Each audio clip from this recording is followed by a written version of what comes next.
रुक करते हैं दिलचस्प व अजीब खबरों की जानिब। बगैर रुके मुसलसल बोले जाना वैसे भी अच्छा नहीं होता और अब एक मछली में भी यही आदाब पाए गए हैं। मोरमाइड या एलिफेंट नामी मछली बिजली के हल्के कमजोर जमाकों से एक दूसरे को अपना पैगाम पहुंचाती है। साइंसदानों के मुताबिक ये बिजली के लगातार सिग्नल की बौछार के दरमियान वक्फा लेती है और मुकम्मल खामोश हो जाती है। फिर ये सिलसिला चलता रहता है, लेकिन जब मछलियाँ अकेली होती हैं तो वो बिजली के झमाके कम खारिज करती हैं और वक्फा भी नहीं लेती।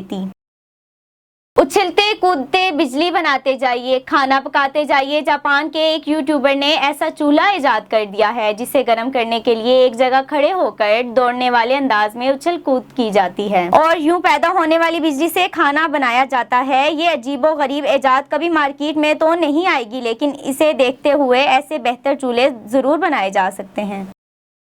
करोड़ों दिलों पर राज करने वाली लेडी डायना की यादें 24 सालों बाद उनके मदाहों के दिलों में महफूज हैं। 1997 में इस दुनिया से चली जाने वाली शहजादी की गाड़ी फोर्ड एस्कॉर्ट को नीलामी के लिए पेश किए जाने का ऐलान किया गया। सिल्वर रंग की फोर्ड एस्कॉर्ट कार 40 साल कबल 1981 में बरतानवी वलीअहद शहजादे चार्ल्स ने लेडी डायना को मंगनी पर तोहफे में दी थी।